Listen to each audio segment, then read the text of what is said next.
Hi everyone, ಎಲ್ಲರೂ ಹೇಗಿದ್ದೀರಾ? ಚೆನ್ನಾಗಿದ್ದೀರಾ ಅಂದ್ಕೊಂಡಿದ್ದೀನಿ. ನಾನು ಕೂಡ ಚೆನ್ನಾಗಿದ್ದೀನಿ. ನಾನು ಇವತ್ತು ಬ್ಯಾಂಗಲ್ ರೆಡಿ ಮಾಡೋಕ್ಕೆ ಹೋಗ್ತಾ ಇರೋದು blue with gold lines, centre stone, white stone, ಮತ್ತು ಸೈಡಲ್ಲಿ ಬಂದು ನಿಮಗೆ ಶೈನಿಂಗ್ ಆಗಿರೋ ಸ್ಟೋನ್ ಅಂಟಿಸ್ತಾ ಇದ್ದೀನಿ. ಸೊ ಯಾರಿಗೆಲ್ಲ ಇಷ್ಟ ಆಗುತ್ತೋ ಬುಕ್ಕಿಂಗ್ ಮಾಡ್ಕೊಳ್ಳಿ. ಜಸ್ಟ್ ಇದು 250 ರೂಪೀಸ್ ಇರುತ್ತೆ, 2 ಬ್ಯಾಂಗಲ್ಲು. ಬಟ್ ತುಂಬ ಚೆನ್ನಾಗಿದೆ. ನಿಮ್ಗೆ ಯಾರಿಗಾದರೂ ಇಷ್ಟ ಆಯಿತು ಅಂದರೆ ನನಗೆ ಕಮೆಂಟ್ಸ್ ಮಾಡಿ ಮತ್ತು ಶೇರ್ ಮಾಡಿ ಮತ್ತು ಸಬ್ಸ್ಕ್ರೈಬ್ ಮಾಡೋದಂತ ಮರೆಯೋಕ್ಕೆ ಹೋಗಬೇಡಿ. ಸೊ ಇದು ಬಂದು ತುಂಬ ಟೈಮ್ ತಗೊಂಡು ರೆಡಿ ಮಾಡಿರೋದು ಇದು.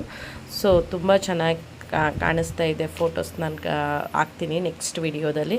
ಸೊ ಯಾರಿಗೆಲ್ಲ ಇಷ್ಟ ಆಯಿತು ಅಂದರೆ ಲೈಕ್ ಮಾಡಿ. ಮತ್ತು ಇದು ಬಂದು ಸ್ಯಾರಿಗಾಗಲಿ ಮತ್ತು ಡ್ರೆಸ್ಸಿಗಾಗಲಿ ತುಂಬ ಚೆನ್ನಾಗಿ ಕಾಣಿಸ್ತಾ ಇದೆ. ಸೊ ಸಿಂಗಲ್ ಬ್ಯಾಂಗಲ್ಸ್ ಇದೆ ಇದು. ಸೊ ಸಿಂಗಲ್ ಬ್ಯಾಂಗಲ್ ಇರೋದ್ರಿಂದ ಡ್ರೆಸ್ಸಿಗೆ ಮತ್ತು ಸ್ಯಾರೀಸ್ಗೆ ಇವಾಗ ಆಲ್ಮೋಸ್ಟ್ ಎಲ್ಲ ಸಿಂಪಲ್ಲಾಗಿರೋದ್ರಿಂದ ಆಲ್ಮೋಸ್ಟ್ ಸಿಂಗಲ್ ಓಕೆ ಅಂದ್ಕೊತೀನಿ. ಸೊ ಗೊತ್ತಿಲ್ಲ, ಆಲ್ಮೋಸ್ಟ್ ನನ್ನ ಹತ್ರ ಸಿಂಗಲ್ ಪೀಸಸ್ಸೇ, ಅದೇ ಸಿಂಗಲ್ಲೇ ಹೋಗ್ತಾ ಇರೋದು. ಸೊ ಇದು ಬಂದು ತುಂಬ ಚೆನ್ನಾಗಿರೋದ್ರಿಂದ ಒಂದು ಮಿನಿಮಮ್ ಅಂದರೂ ಬುಕ್ಕಿಂಗ್ ಹೋಗ್ತಾ ಇದೆ. ಸೊ ಯಾರಿಗೆಲ್ಲ ಇಷ್ಟ ಆಯಿತೋ ಲೈಕ್ ಮಾಡಿ, ಕಮೆಂಟ್ ಮಾಡಿ ಮತ್ತು ಶೇರ್ ಮಾಡೋದಂತೂ ಮರೆಯೋಕ್ಕೆ ಹೋಗಬೇಡಿ ಫ್ರೆಂಡ್. ಬಾಯ್, ಗುಡ್ ನೈಟ್.